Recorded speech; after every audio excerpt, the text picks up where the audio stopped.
Welcome back to the channel. And wow, what a night in the WNBA. The Phoenix Mercury pulled off one of the most stunning comebacks of the season, taking down the top-seeded Minnesota Lynx 86-81 in Game 4 of the semifinals and punching their ticket to the WNBA Finals. Alyssa Thomas led the way with 23 points and 10 assists, coming just 2 rebounds shy of a triple-double, while Sadis Abali added 21 points. But the real story? DeWanna Bonner absolutely caught fire in the fourth quarter. She scored 11 of her 13 points in that stretch, drilling all 3 of her three-pointers during an incredible 31-13 run that flipped a 68-55 deficit into a 72-70 lead with just over 3 minutes remaining. The Lynx were without star center Napheesa Collier, who unfortunately suffered a left ankle injury in the final seconds of Game 3 and had to watch this critical matchup from the bench in a walking boot. Still, Minnesota fought hard. Kayla McBride poured in 31 points, including 14 in the third quarter when it looked like the Lynx were seizing control. But it wasn't enough to withstand Phoenix's furious rally. Courtney Williams added 20 points, and Jessica Shepard stepped up with a career playoff-high 14 points in Collier's absence.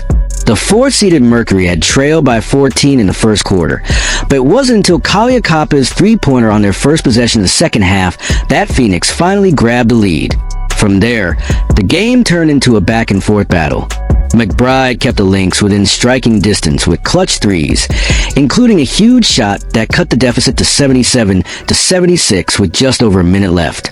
But Bonner calmly sank key free throws, and Thomas powered in a driving layup to give Phoenix an 81-76 lead with only 27 seconds remaining.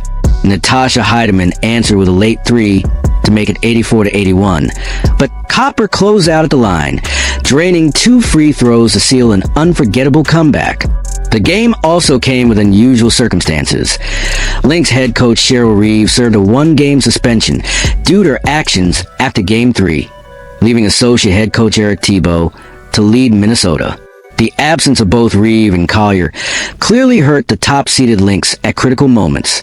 This victory marks the Phoenix Mercury's first trip to the WNBA Finals since 2021 and their 6th overall.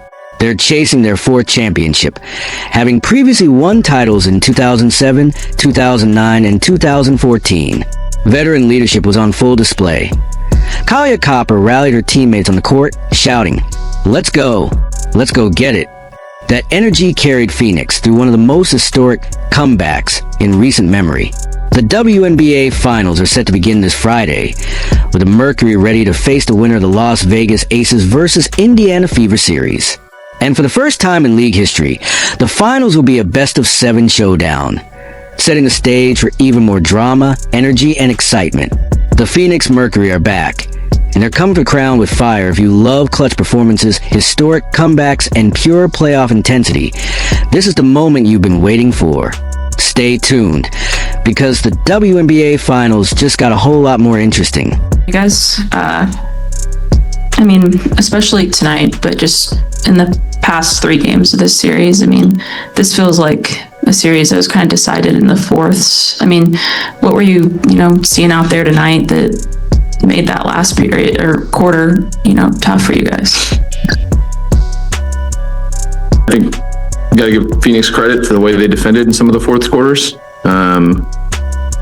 They switched and they made it hard for us. And I think we just didn't get enough quality shots down the stretch. Obviously, they made a few. DB makes some threes that she hadn't made earlier in the series, and she makes them tonight.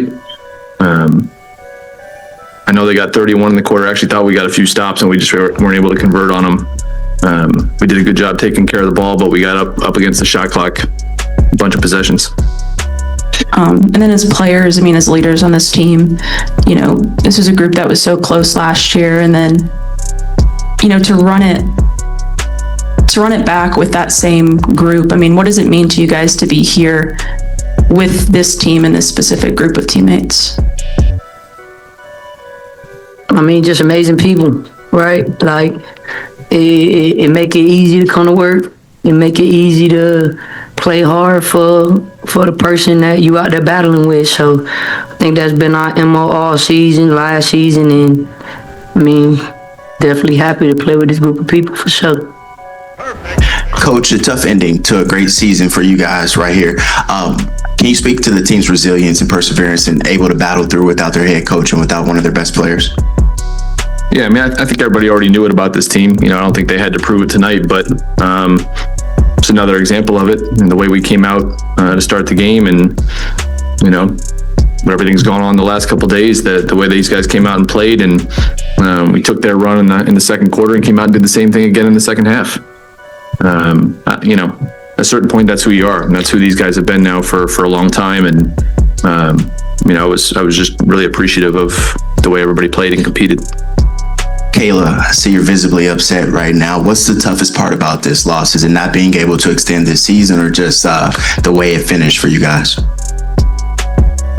It's the people.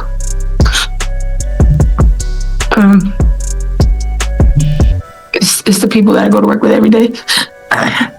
And I've been here 5 years, and to be like so close, and you just want it for the people around you. You want it for the people that grind with you every single day, good days, bad days, bus rides, locker room. Like in pro sports, it doesn't get as good. It doesn't get any better than what we have in our locker room. And that's why I'm emotional, because we lay it out for each other. It's never about anything else but each other. And so when it's like that every day, it builds up. And to be close 2 years in a row and hit adverse situations each and every time for the people that you love, your sisters, your family, shit fucking hurts. So it's hard, especially when you lay everything out there. And as a vet and as somebody who's older, I feel everything. Because I just care about the people around me, and I've always been like that. That's how I move. That's how I've always moved in this league, and I just care. So, I think Phoenix played a hell of a game, hell of a series. They did what they had to do, and it's tough. But I wouldn't trade that locker room for anything. I would feel like this 100 times over to be with the people that I've been with. So that's why it's painful, because you just want it to keep going. It's done. So. Yeah, Courtney, I guess, can you sort of put in perspective how this whole season, though, it's hard to have a target on your back all season long, and you guys carried that really burden the whole season. Can you kind of put in perspective what that's like to try to do that, and then to run into the adversity that you did at the end? I mean, honestly, it was a joy. Right? Like, I don't look at this season and think, oh, this is hard because we got a target on our back. That's what we wanted. Right? Like, we got in the gym and we stacked our days, and got hit with that injury bug, and it's just hard. But what's for us ain't never gonna miss us. So shout out to them girls coming out here playing hard fall basketball, and shout out to us for not giving up. Appreciate y'all.